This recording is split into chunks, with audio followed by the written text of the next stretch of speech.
I see a world where there are going to be people with tens to hundreds of Bitcoin after Bitcoin has run up a little bit that are really looking to move from wherever they are. I think El Salvador is going to be the best destination for them. And I think what El Salvador is going to do is say citizenship by investment. It's X amount of Bitcoin to become an El Salvadorian citizen.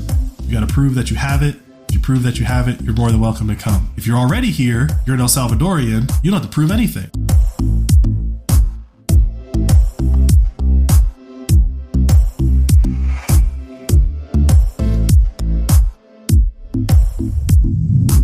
You're listening to the Flirting with Bitcoin podcast. I'm Mandana. And I'm Ian. And we're the Receffies. My husband Ian is a Bitcoin enthusiast, but I am not. Each week, he tries to teach me something about Bitcoin and Bitcoin adoption. We have a lot of fun with it. But I'm not trying to overwhelm you with technical analysis and price targets, babe. You promise? I promise. And I promise we won't overwhelm you with ads. That's because we operate on the value for value business model. What's that? Instead of reading off a bunch of ads, we're going to keep things a little more personal, intimate, if you will. If you enjoy the show, meaning it brings you some value, consider supporting us. That support can be sharing the pod on your socials, recommending us to a friend, and yes, even sending us some money. And since I'm the Bitcoiner, I prefer Bitcoin. And you can send us some on our favorite podcasting app, Fountain. If you want to learn more about the pod, go to flirtingwithbitcoin.com. And if you're new here, make sure you check out the Satoshi Savings Calculator on the site. It's a little app that I built that enables you to set a goal for how much Bitcoin you want to acquire, while also reinforcing certain Bitcoin concepts like the halving and Satoshis. To all our Fountain heads out there, keep making and sharing clips of the show. We may make the content, but without you, all I'm really doing here is flirting with my husband in front of a microphone. Y'all ready? I am. Let's go.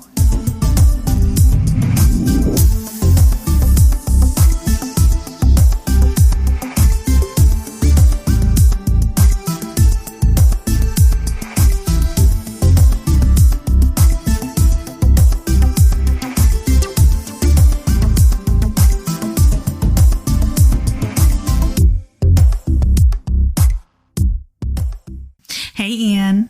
Hey, Mandana. Hola. Guten Tag. Buongiorno. Konnichiwa. Hello. Y hola to Brazil. And howdy to Texas. Howdy to Texas. What time is it? The current time is 777-076. And we are approximately 874 blocks since our last recording. And if I give you $1, how many acres can I get on sunny Bitcoin Island? Today, you can get 4,062 acres for $1. And it's pretty well known or big news at this point. Like, Bitcoin's doing real good. Bitcoiners are excited right now. I mean, for the calendar year of 2023, yeah, it's doing real well for 2023. Yeah, there's a lot of smug. I'm not on like Bitcoin anything, but people be real smug on the internet who are. Where are you seeing smugness? It's Instagram. Instagram Bitcoiners? Yeah. Oh, I don't. You don't trust them? I don't want to say. Oh, Ian, you don't know who our listeners are. I just want to say, like, I just don't see Instagram and Bitcoin ethos kind of overlaying themselves like that. So if you have smug Bitcoiners on Instagram, they're probably day traders. Well, they're happy right now. I mean, yeah, they're up like 50% for the year. I'd be happy too. I look at them and I'm like, you guys are being a little bit too smug right now because it went down a lot last year. But I think everyone is excited because it's doing so well when a lot of other things aren't. Is that really why everyone's happy? Things that are valuable are starting to rebound. Mm-hmm. Now, is that a real rebound or just a euphoric rebound and then we're going to see another drop? We don't know yet. But like Tesla is up like 100% this year, calendar 2023. And how much was it down last year? It was down as much as Bitcoin, like 70, 80%, I think. But it started the year off around $100 and now it's at like $200. Mm-hmm. So like Tesla, in my opinion, is a company that produces a product that they sell and they have profits. Probably going to have the most profits for this year out of all the auto manufacturers. And I think people are doing the math and putting their money in. I think people are also doing the math and putting their money into Bitcoin. All right, guys, get your acres while you can.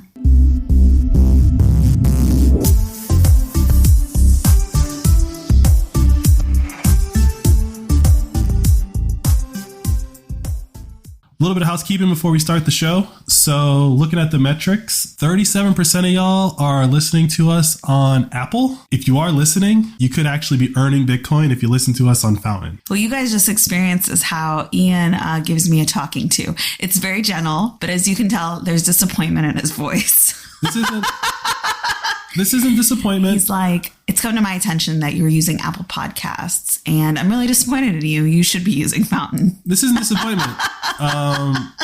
I understand that Apple and Google and the likes, like, you know, they make things easier. But if you are listening to a Bitcoin podcast and you are interested in like Bitcoin and getting Bitcoin, this is a very simple behavioral change that will actually earn you money. If your loyalty to Apple and convenience is more important than Bitcoin, by all means, continue to use Apple. But Apple doesn't give you money for listening to podcasts. It's that simple. And I assume we have referral links in our episodes, or we used to. Can you put one in there for them? It's in the description. Okay. Everything that's in the recommended section is technically a referral link. Give it a shot, guys. But I still love you no matter what you use to listen to us. Yeah, this is. But Ian's love is conditional. This isn't about love. This is about respect. This isn't about respect. This is about, if you do care about Bitcoin, you could be earning Bitcoin just by listening to us. That's all. But if you don't want to, that's fine. Like, no, but in all seriousness, I mean, I am being serious when I say like this is the energy Ian comes to me when he is suggesting that I shift my behavior. He's always right. So just listen to Ian and switch over to Fountain. Can I get that in a text message or something?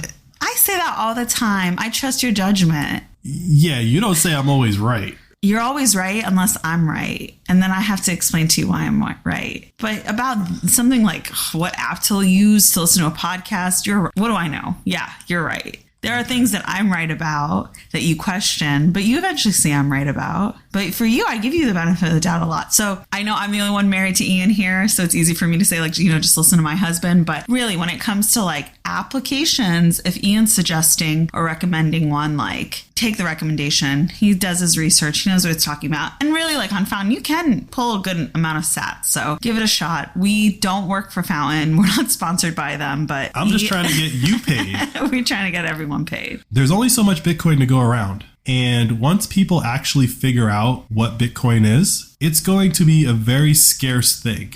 If you can get it now for just listening to a podcast, you are going to laugh with your kids and or grandkids and tell them how you made 10,000 Satoshis just by listening to a podcast, because that will blow their mind that you could do that in 2023. I know that sounds hyperbolic. I know that sounds like, oh, yeah, you Bitcoiners are always talking about how things are going to be great in the future. But there's a little anecdotal piece of data that I'd like to give you that happened recently. Charlie Munger, who's like Warren Buffett's like right-hand man, he's like 80 or 90 and pretty much going senile also. But he was talking about Bitcoin the other day using the normal talking points that people like Warren Buffett and Charlie Munger use. I believe it was Fox News or one of like the financial shows actually like checked him and was like, I don't think Charlie Munger has read a single page of the Bitcoin Standard. Like, that was said on a cable news network this week in response to something that Charlie Munger said about Bitcoin. So the FUD is only going to survive for so long, it seems like. After a certain point, the FUD just becomes obviously wrong. Yeah. Right? And so this is what happened with Tesla. And this is like my whole argument when I said we should move from Tesla to Bitcoin. I watched all this play out with Tesla. I watched everyone say that, oh, this isn't going to work. They're never going to be able to create an electric car. They're never going to be able to create an electric car that people want. They're never going to be able to create an electric car that's affordable to people. They're never gonna, right? And now, if you go to those same people, they're all singing Tesla's And that praises. was the reality 5 years ago. People were like, it's crazy if you have a Tesla. Yeah. And now it's like, yeah, we're looking at a car. I don't know. We looked at the Tesla. It's a little expensive. We're looking like, that's what I hear now. Everyone kind of wants a Tesla. Exactly. And so Teslas are tens of thousands of dollars. You can buy $1 of Bitcoin. So in my opinion, what's going to happen is it's not going to be large purchases of Bitcoin. It's going to be a bunch of small purchases of Bitcoin. That's why I'm kind of advocating, or that's why I'm reiterating the fact of like, you can get your Bitcoin by just doing nothing different. Just listen to a podcast on a different platform. And we promote most of our episodes. So if you're streaming at least our show, you'll get more sats than if you're just listening to other podcasts through that app. So like any podcast that's out there is available on Fountain. but our show we promote so that our listeners make a little bit more money. So yeah, it's worth trying. I get like changing your habits is difficult, but it's worth it. While you're listening to us right now, just go to the show notes, click the referral link, try to get it going. It's a web-based browser too, but you need to download the app to actually earn the sats, but you can do it. I believe in you.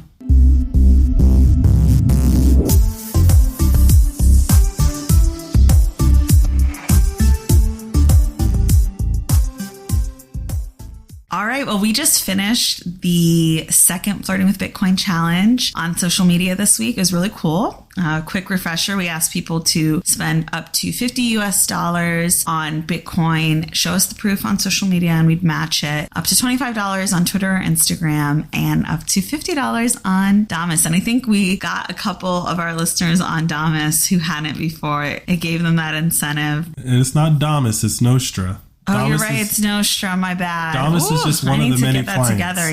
Yeah. So, yeah, I thought that was really cool. People put different amounts towards it. We weren't kind of like the only people who had that idea of spending money on Bitcoin instead of Valentine's Day. I kind of saw that discussion floating around. Yeah. So it was cool that like we had the challenge to offer up to people. And you don't really lose anything by doing it. It's interesting enough. Like if you did it last week, though, you got more sats than you did this week. Like if you were last minute with your Valentine's gift.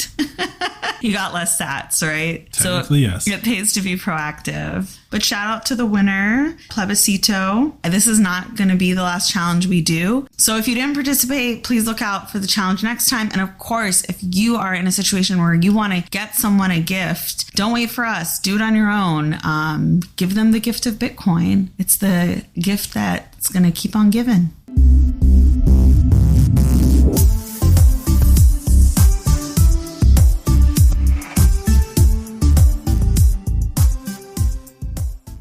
It's time for shout outs. Our booster of the week is from I Love Sushi. Our other big boosts came from P Ninja, Zordon, Hunter SF770, and Kat. Thanks for listening, guys.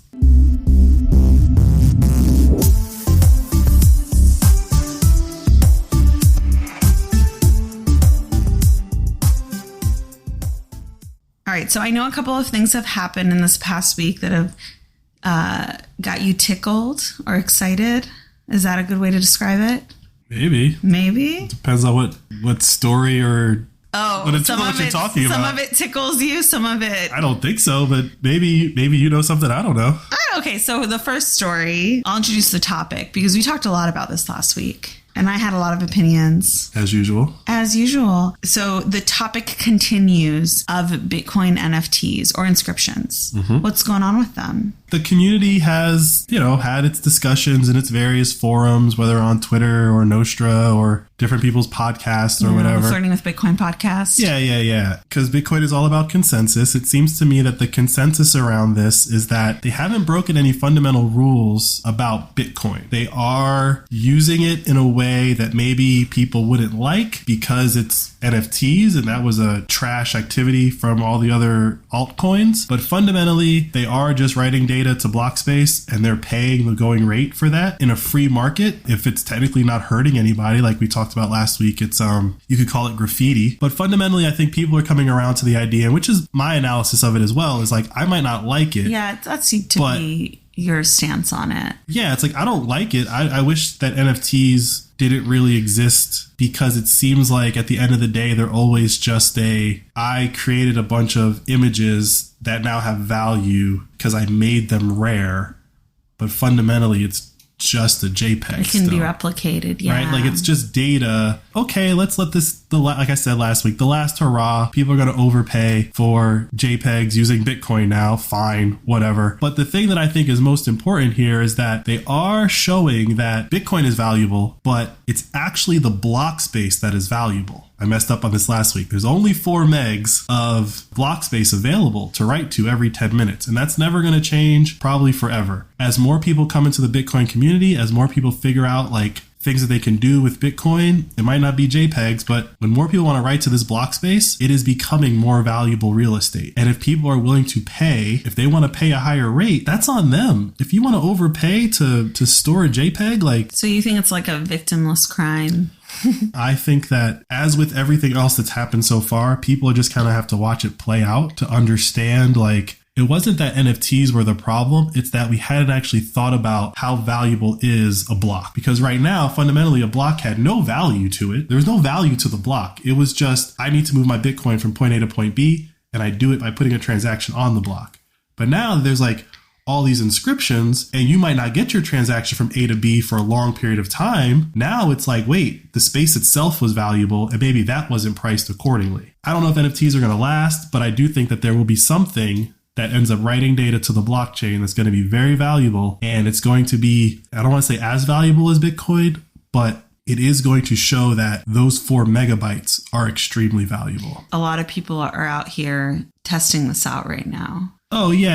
I mean, a lot is relative. The point of the article that we were talking about is that, last week they were at like, I think 25,000 inscriptions, and now they're at like 100,000 inscriptions. Okay. So like it's growing, but this is what we saw with like NFTs on other blockchains. Like you get an artist, they create a set of images, and then they try to sell them. It's going to grow. We don't know how long this cycle is going to take to play out where people realize like, oh, these images aren't worth anything. Yeah. So it might take months. It might take years. So do you think that this is going to be in a way predatory? I think NFTs were successful because they were being marketed and sold to people who were willing to put money into altcoins. So like the first NFTs were, I think, pretty much on Ethereum. Then other chains were built like Solana that were going to be faster and be able to hold more NFTs or whatever, right? Yeah, it was like the value of it going up was kind of linked to the value of the altcoin also going up. Exactly. And so you're putting NFTs on the Bitcoin blockchain. People have to buy them using Bitcoin. And why would you give up your Bitcoin for that? Exactly. Yeah, that's where I'm like,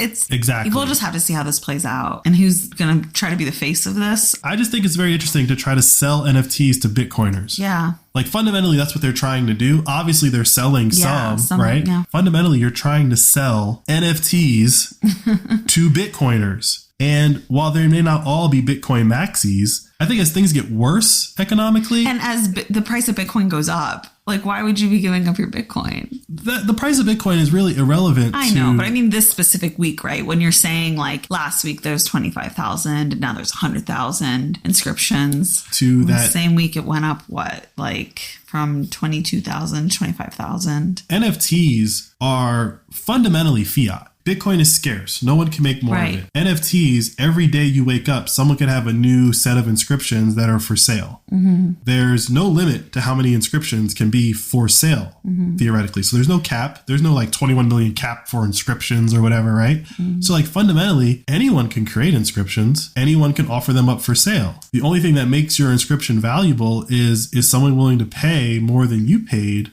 for it. So going back to like, I think some of our earlier discussions about Bitcoin when you were trying to teach me all of this stuff, is it going to be a red flag if there's a supposed Bitcoiner that's getting into the inscription business? For you personally? It's funny because on one of our earlier episodes, when we were talking about NFTs, I said exactly like, if they come to Bitcoin, we'll get some. But now that I see, like, I remember you saying that's why I asked you last ago. I was like, we're not buying any, right? And you're like, no, we're not buying any. And I was like, phew. Yeah. Because this seems like a waste of money. I didn't know how they were going to come to Bitcoin, right? Like I just said, if and when they come, we'll get some. How they have come, nothing has fundamentally changed. Also, I think my energy around NFTs was definitely more curious back then. I didn't know what they were. Like you were explaining it to me, and they were much more popular than like this was maybe summer last summer, maybe. Podcast only a year old, so yeah, but still, like in that short amount of time, there were a bunch of celebrities getting into NFTs, and like it was becoming a growing trend. Where I remember a lot of people, I would say, "Hey, Ian and I started this podcast. It's about Bitcoin," and they'd be like, "Oh, I'm really curious. Like I've been trying to get into NFTs," and I would be like, "We don't talk about that stuff," and they'd be like, "Oh, you know." And so that was kind of the world that we were in. Nobody's talking about NFTs now in mainstream culture outside of like the crypto world, probably. Like nobody, when they hear that I have a podcast about Bitcoin, bring up the term NFT. Right, because all those things fundamentally went to zero. Yep. So everyone lost money and no one likes to lose money. And when people lose money, they don't like to talk about losing money. So someone still has all those NFTs. They didn't just disappear. Like, someone is still holding a Bored Ape. Was it Jimmy Fallon and Paris Hilton were like showing off their Bored Ape NFTs on one of his episodes, right? They still have those, right? But they're not talking about them anymore. And they didn't care about them then, and they don't care about them now. They were paid to talk about them. And since they were paid to talk about them, just like the Super Bowl commercial, we saw technically what FTX was doing, but what just the crypto community in general was doing. So back to my original question. If there's a Bitcoiner that you know and respect currently, and they get into this Bitcoin inscription game, is that a red flag? Sure, why not? Yeah. Like, if you're just trying to nail me down on an answer, You know I am. You guys, you heard it here first, guys. But that's my point. Ian Reese, he's watching you. But that's my point, is that I don't think that Is going to happen. Bitcoiners are going to get into inscriptions. Yeah. What I do think is going to happen is that NFTers are going to migrate over to the Bitcoin network.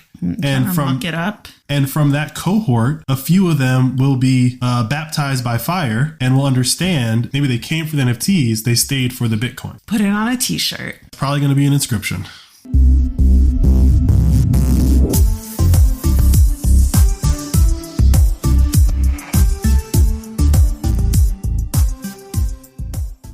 That was funny, babe. Usually I'm the one who makes the jokes around here. You know, I didn't do stand-up for like a decade. You did do stand-up for a decade, but somehow I'm still the funny one in the relationship. If we both try to be the funny one, then we're just going to be competing for who's funny. It's not a competition. I'm the funnier one.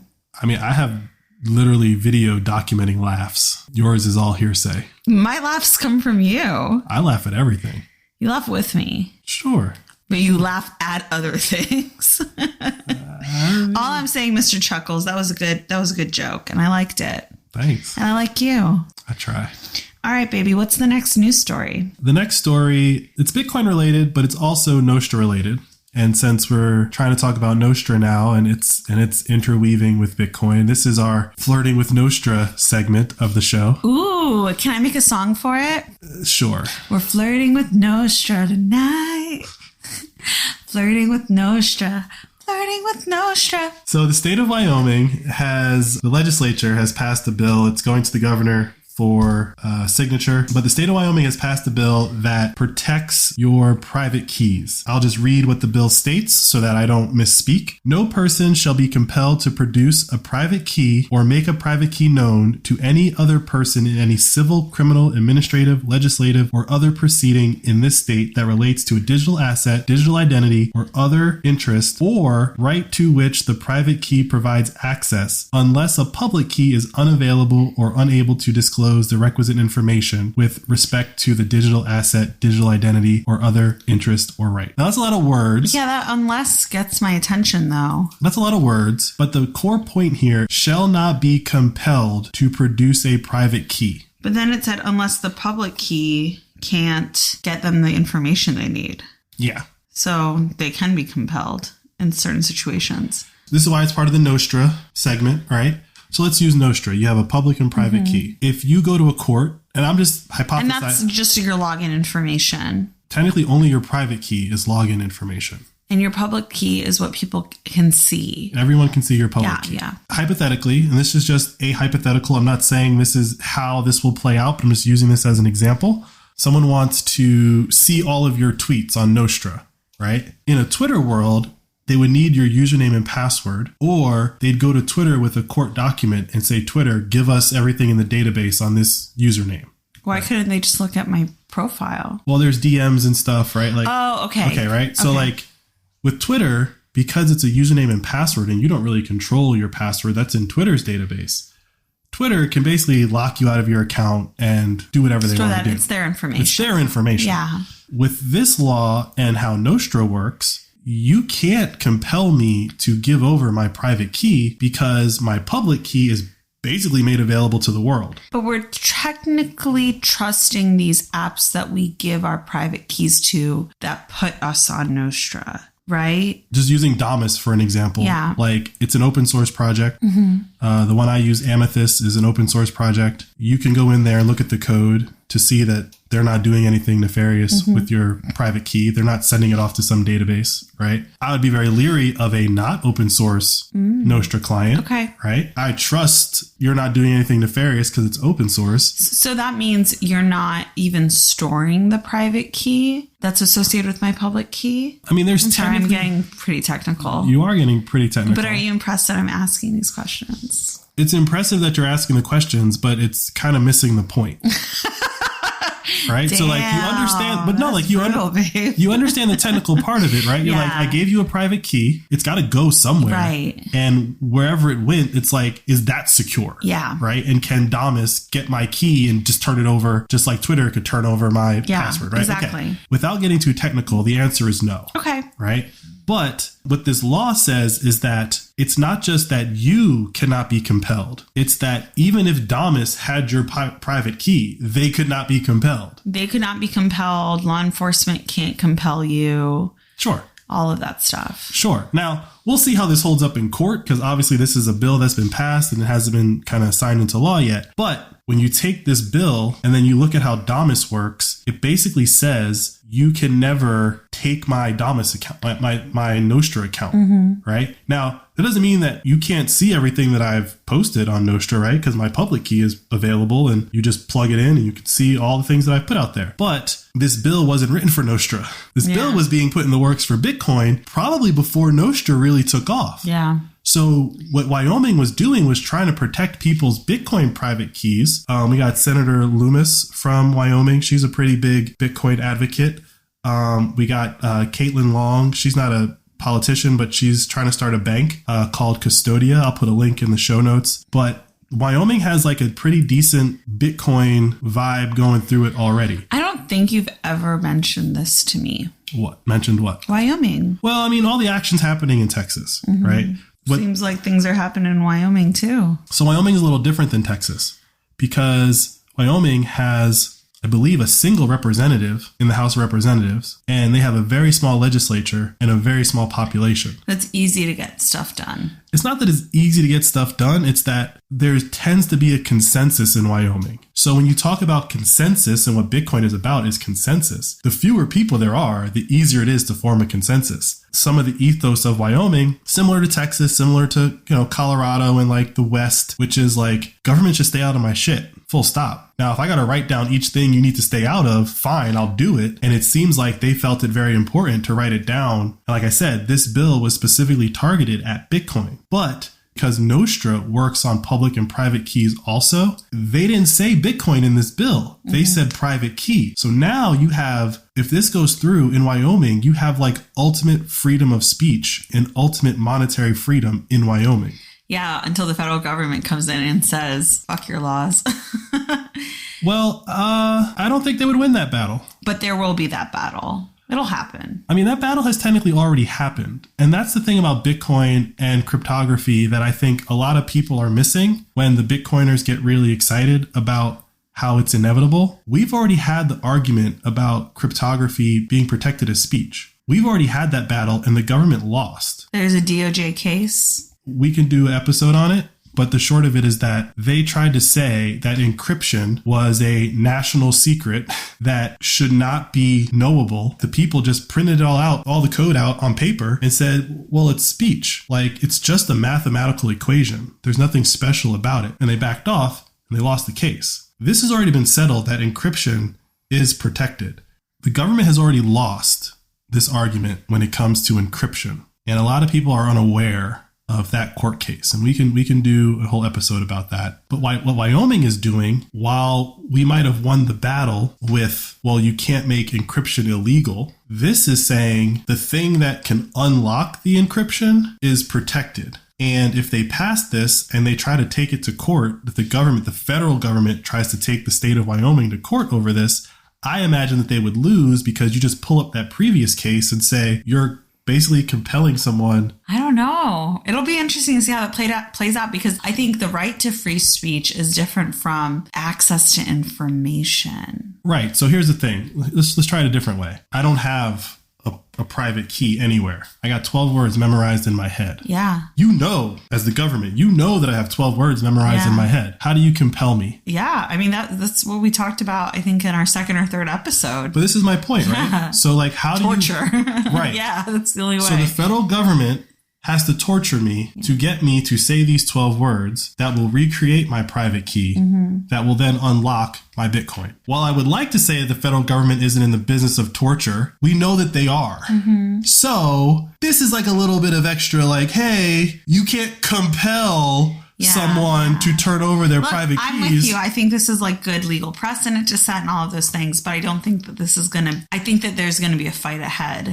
I think there's going to be a fight, and I think it's that the government is going to lose. Yeah. I forget. I saw it somewhere. It doesn't say it in this article, but the state of Wyoming, whatever circuit of the courts that it is, that basically doesn't like the federal government. Right? So like when you talk about like going to court, it's not like they're going to court in the Southern District of New York. I think the federal government would have a better chance of winning if they were in the Southern District of New York courts. But I saw it somewhere. Someone tweeted on Twitter or Nostra or whatever, like, good luck trying to win in the insert circuit, right? So I think that the part of the reason why this bill has made it so far is that people in Wyoming that are Bitcoiners, which I think this kind of signals that there's a little bit more Bitcoiners in Wyoming than people want to admit. You know, Kanye has some land in Wyoming. You know, Kanye spent a couple months in Wyoming. Is he a Bitcoiner? I think Kanye's a Bitcoiner. I feel like he'd be talking about it. I don't know, man. But I don't want to get into the Kanye tangent. The point is You're that really trying to resuscitate Kanye. Kanye can resuscitate himself. All I'm saying is that I've never been to Wyoming, but it seems to me like all the wealthy people in this country have land in Wyoming. Yeah, they Now, do. the state of Wyoming has now passed a law that says you can't compel me to turn over my private keys. I would just take that one step further and say, if you are a wealthy person who understands Bitcoin, maybe you don't have to go to El Salvador. Maybe Wyoming is going to be the little oasis. If you're concerned about people coming for your Bitcoin, maybe Wyoming is the place to go. You don't have to leave the new Delaware. Maybe the new Delaware, but I think that it's because the population is so small, and Wyoming is pretty much a proof of work state. I mean, being a rancher is proof of work. You know, it's like, oh, my dad came here and it was nothing. And then we put up this barn and we got all these cows and, you know, then we put that. It's like, it's all a bunch of people that just put it all together with their dad. I mean, I'm going to be very honest. I don't know much about Wyoming. It's a wonderful place. It's on my list to go to. I think this bill that they've passed kind of shows me that, like, there's something going on in Wyoming that we're all not aware of. Because I would have expected this bill to come out of Texas. I would have expected this to come out of Texas. And the fact that it came out of Wyoming is very surprising to me.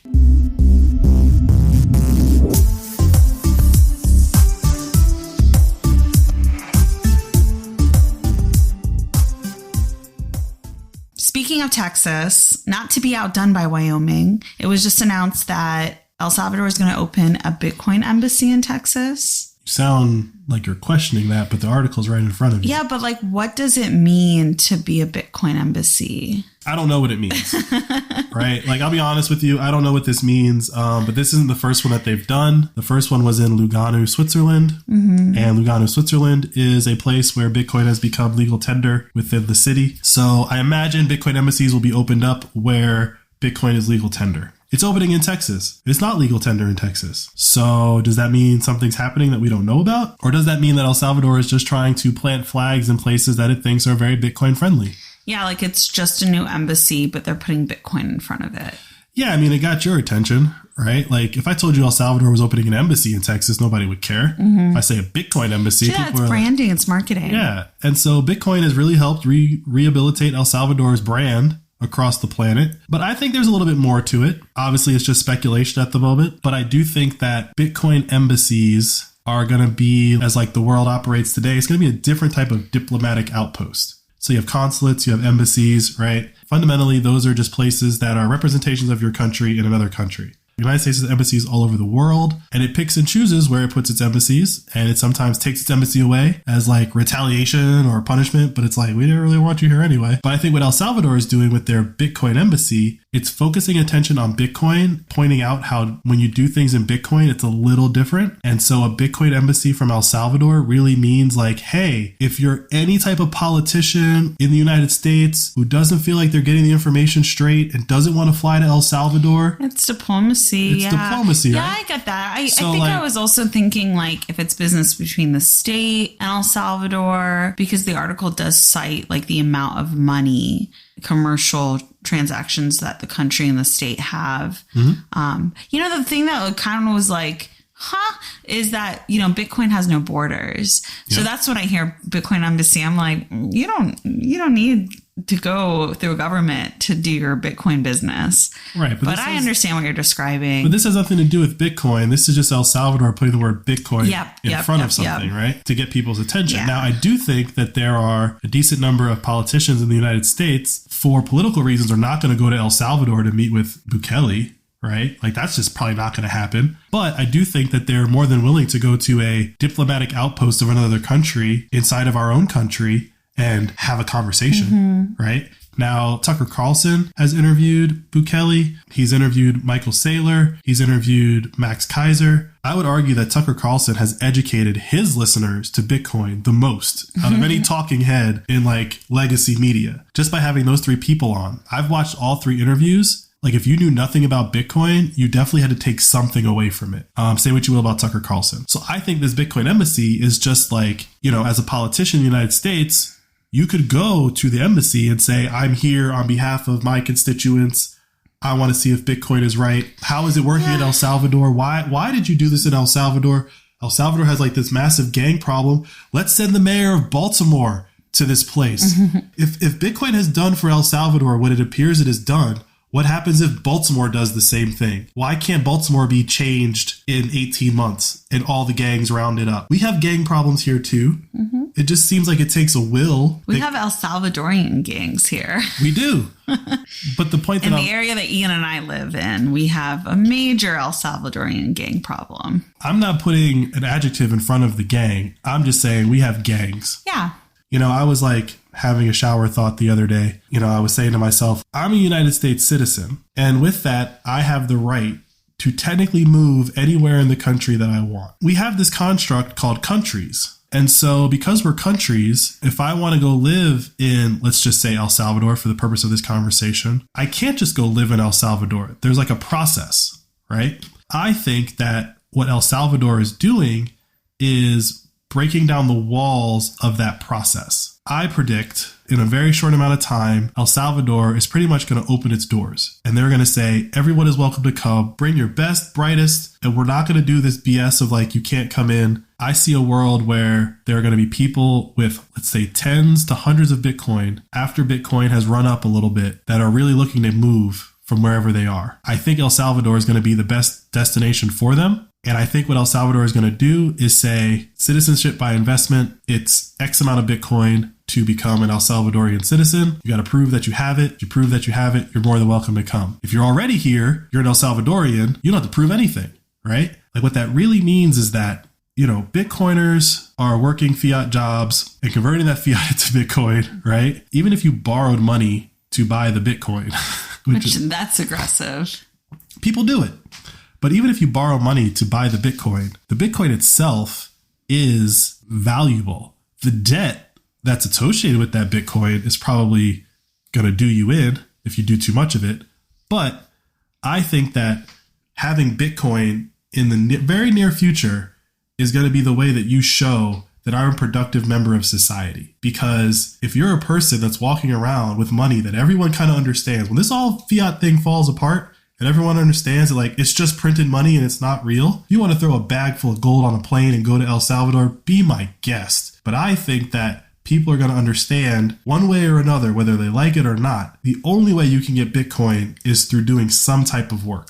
Yeah, but don't you think that the day that happens, other countries are going to embrace Bitcoin? No. You think they'll let it burn to the ground before they embrace Bitcoin? You're seeing what they're doing. They're creating CBDCs and saying that Bitcoin is bad. Yeah. That's what they're doing. As Bitcoin exists, they're still telling people Bitcoin is bad. Mm-hmm. What you want is this new thing that we're printing. Yeah. Right?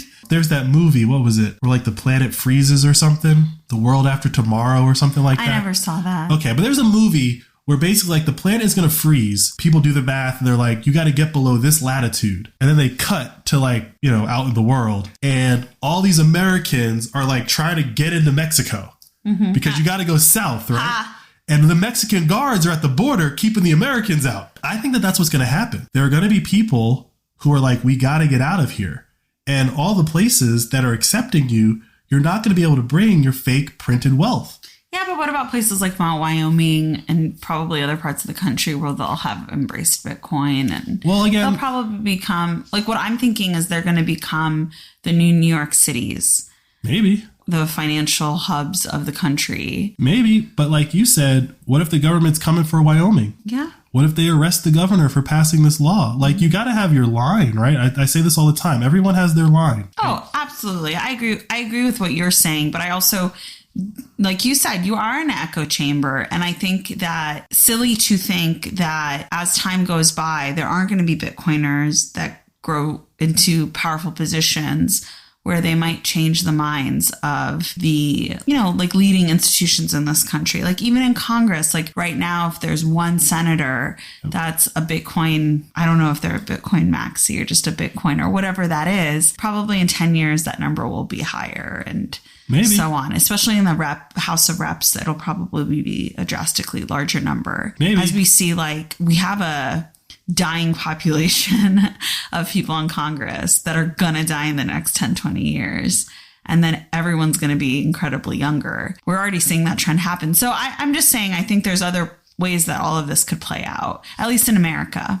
I'm not saying that's how it's going to play out. What I'm saying is that everyone has their line. And I think Bitcoiners' line is very close. Close to what? To I'm out. I don't think it's like a crazy scenario happening that Bitcoiners are just going to leave. And I think they're all going to congregate in El Salvador because Bitcoin is currency in El Salvador. So when you spend your Bitcoin in El Salvador, if you take your Bitcoin to El Salvador, you become an El Salvadorian citizen and you start spending your Bitcoin, you don't have to pay 35% income tax or capital gains tax on all your Bitcoin. I'm not letting you keep 30% of my money just because I want to say I'm an American. Like, that's not worth it to me. Yeah. Me, not me, but me, the hypothetical person. So I think that like that line is very close. And I think a lot of people have been there. We've always heard people say like, oh, I'm moving to Canada or this or that and the third. Fundamentally, there's nothing different in Canada. It's just a different kind of suck. Yeah. Right? I hear what you're saying. So, but there are also going to be other countries that make Bitcoin legal tender too. Yeah, I don't know. I do agree with you. I just don't think that they're going to be that many, number one. And number two, I think El Salvador, for better or worse, is catering to Bitcoiners. No. This is my whole point. Is like, I'm going to say this directly to you. Like, you don't like people with money. It's not that I don't like people with money. It's that I think you have to be careful where you have people with a lot of money coming in somewhere where people don't have a lot of money. Agreed. Just because people have a lot of money doesn't mean that they're bad people. Yeah, that's true. And I would argue that Bitcoiners, in order to understand Bitcoin, you can only be so bad.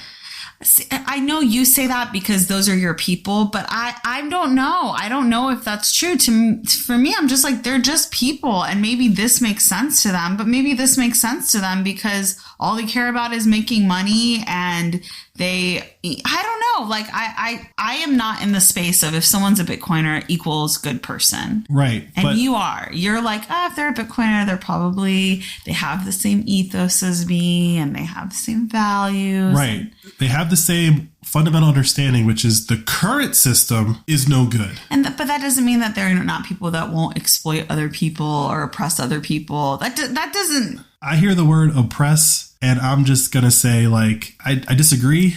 I know you disagree, like, but I think that, like, just assuming that people are bad is worse than just assuming that people are good. It's not assuming that I'm not assuming that people are bad. I'm just not assuming that people are good. That's the difference. No, you said on the last episode that you don't trust people that have money because they had to have oppressed someone to get it. Billionaires. Okay, well, when Bitcoin gets to a certain point, there's going to be a lot of Bitcoin billionaires.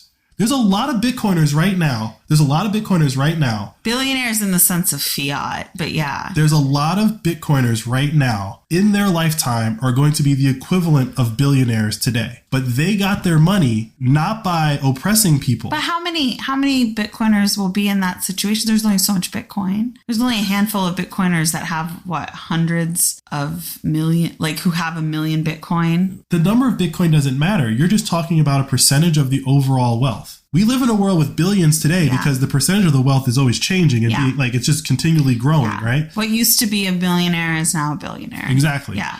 But on Bitcoin, if you have 100 Bitcoin today, you have the same fraction as you do tomorrow, right? For anyone who has over 100 Bitcoin, they're probably going to be the equivalent of a billionaire. Really? A billionaire? Yes. There's 100 million Satoshis in a Bitcoin. So 100 times 100 million. Like, that's a lot of... That's the thought that one day it'll get to $1 equals 1 Satoshi. The thought is that one day you would prefer Satoshis over dollars, and thus the dollar is worth nothing. But couldn't a Satoshi be a penny? Okay, so if the Satoshi is a penny, that means that 1 Bitcoin is worth $1 million. Yeah. I ask you again, someone who has 1 Bitcoin today, who got that Bitcoin for $1 in 2008 because, I don't know, they lost their job and were at Occupy Wall Street and got radicalized. Let me finish. This is a different scenario than the reality that we're in today with fiat. When you know that fiat exploits. Right. But my point here is that the people that have the Bitcoin that are going to be the extremely wealthy because of this shift that's about to happen, you're going to take your pre-Bitcoin fiat mindset and apply it to Bitcoiners that got wealthy. I'm not applying it to those people. But that's what you're saying when you say you got to be careful. I'm still saying you got to be careful. Like, power and money corrupts. It does. It does. You're telling me it doesn't? That's not what I'm saying. What I'm saying is that you're not talking about people who were trying to be scammers in the fiat world and became rich. A lot of these people took a very extreme risk by putting their money into Bitcoin because they thought the current system was broken. But you could say that about all the people in the altcoin game. Why? How could you do that? Just because they were wrong and misinformed. Like, there were some people who really were like, yeah, this is going to be how I'm going to get my family out of the situation. But the reason why they were wrong is because fundamentally that was their greed kicking in. They weren't trying to exit the fiat system. They were trying to make more money in the fiat system. Or maybe they misunderstood and they thought that this was just a better bet than Bitcoin. Or like, I mean, look. If your plan is to sell for dollars, if your plan is to sell for dollars, then you weren't actually trying to fix anything. My point, babe, is that the assumption that Bitcoiners are good, I don't have that assumption. You've been in it longer and like that's the assumption you lead with, but it's just not an assumption that I lead with. They're just people. That's how I am about it. Right. But you asked me earlier, like, oh, if someone had inscriptions, would that be a red flag? Yeah. Right. Okay. A red flag, not part of the and you say all the time, we don't talk about it on the pod because like we don't want to be defamatory, but there are Bitcoiners that the Bitcoin community kind of pushes out sometimes because they do things that kind of expose that they're not real Bitcoiners, right? So that's why I asked, like, oh, would this be a red flag? Because it would lend to those situations where suddenly you're like, oh, wait a second, this person was just trying to make money off the different scams that are out there. Yeah, I believe that if you're a scammer, it will eventually surface. But what I'm getting at is that in the next 5 years, I'm talking about in a very short time period here. Like, I'm talking maybe 2 presidential elections, tops, where people are actually like, screw it, I'm leaving. So you're saying in 5 years, maybe you have 1 Bitcoin, you could be a millionaire? Because before you were saying it was like 10, 20 years. No. Well, because if that's the case, guys, you guys need to download Fountain, stop using Apple Podcasts. That's a good callback. No, I'm being serious because you used to be real casual about your timelines. Now you're like, in 5 years, babe. I wasn't talking about the price of Bitcoin. I'm talking about people who have tens to hundreds of Bitcoins being like, I'm out. Yeah, if you have tens. If you have 10 Bitcoin at the next presidential election and Joe Biden gets reelected, I guarantee you there are Bitcoiners moving to El Salvador. I will bet money on that. Who has to win for them to stay? I don't know. But if Joe Biden gets elected... Kanye West. Kanye West I'm is not a kidding. politician. I'm saying, like, there's no, unless it's a Bitcoiner, who could win that it would make Bitcoiners stay? Well, The way that you're describing that. there's two different categories of candidates, right? And Joe Biden has been objectively terrible for the economy. Like, that's just a fact. People are out here talking about the price of eggs. I don't know the last time people talked about the price of eggs. Like, I could talk to my dad about the last time people talked about the price of eggs or the price of anything having gone up so much so fast. People are paying attention. Right. But whoever else comes in, Okay, but my like, point is that's what I'm asking. But my point is that you have people that have chosen to put their money into Bitcoin because they think that the current system is broken. That is the current system has been broken. sure, and there hasn't been an Like, option. it's not all on Joe Biden. Bitcoin started 14 years ago now. Did I get that right? Yep. I'm not saying that everything being broken is on Joe Biden, but what I am saying is that Joe Biden came in, made things worse, objectively worse, very fast. What would be making things better? Moving to the Bitcoin standard? What would make things better? I don't know. Stop this war in Ukraine. Probably not going to do it if Joe Biden gets reelected. So if the person that comes in behind him stops the war, that might be a good signal. So you think, like, if the person that comes in or the alternative candidate would be someone who says we're not printing any more money? I don't think you'll get elected if you say you're not printing more money. I know, that's why I'm, But this is my point, though. that's where I go to, like, what's inevitable? In your mind, what is the inevitable way that these things will play out? there are Regardless of who's in power or what thing happens here or what things happen there, if you're a Bitcoiner, at this point, maybe you've been a Bitcoiner, or in 5 years, you've been a Bitcoiner for 10 years, and you see there's this country that's setting up Bitcoin Island, right? As we like to call it. You're going anyways. those people are already going. Maybe they don't want to go to El Salvador. You're right. Maybe there's another country that they're waiting. Madeira seems nice. Maybe they're waiting for Madeira to, like, become Bitcoin legal tender and do all the stuff that El Salvador is doing, right? But fundamentally, if you have 100 Bitcoin and you're sitting in America right now, you're just shopping for where you're going at this point. You're not staying in America for the next multiple decades. You're just not. Because as things deteriorate, your options grow. And as things deteriorate, you realize, like, okay, I've been trying to convince y'all to buy Bitcoin. You're surrounding friends and family for 5, 6, 7, 8 years and you haven't done it. And eggs are now $30 and you still don't get it. And you reelected Joe Biden, right? Like, and you were, like, cheering on that he got elected. Like, I think that person's just like, I'm done with you people. And all I'm saying is that the more Bitcoin you have, the sooner you'll get to that point, because as things deteriorate, its value is going to increase. Because as they print more money, it will just naturally cause Bitcoin to appreciate. Right. So in that situation, what you've just described, it seems like it's inevitable, because if it's not Joe Biden, it's going to be someone like Joe Biden. You just said they're never going to elect someone who's going to say we're not going to print more money. No. So in that situation, you're saying that the value of the dollar is going to go down and the value of Bitcoin is going to be going drastically up because things are just getting worse. Yeah, but So is the timeline 5 years, the value of Bitcoin is going to skyrocket? it's not what I'm saying at all.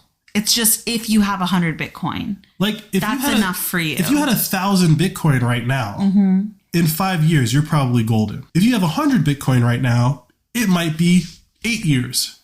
If you have 10 Bitcoin, it might be 12 years, right? Like, because all of those are halvings that are going to happen. On one of those halvings, it's going to get to the point where your options are fundamentally, as far as you've considered your entire life, limitless, right? Like, I think people's imaginations are kind of constrained by their options. But when your options are unlimited, if you're sitting on 1,000 Bitcoin, which there aren't that many people, so I'm going to use 100 because a lot more people have 100 Bitcoin. There's a lot more wallet addresses that have 100 Bitcoin. So if you have 100 Bitcoin and Bitcoin goes to $1 million a coin, why would I stay here? Yeah, but it's not going to happen in 5-10 years. Might be 8.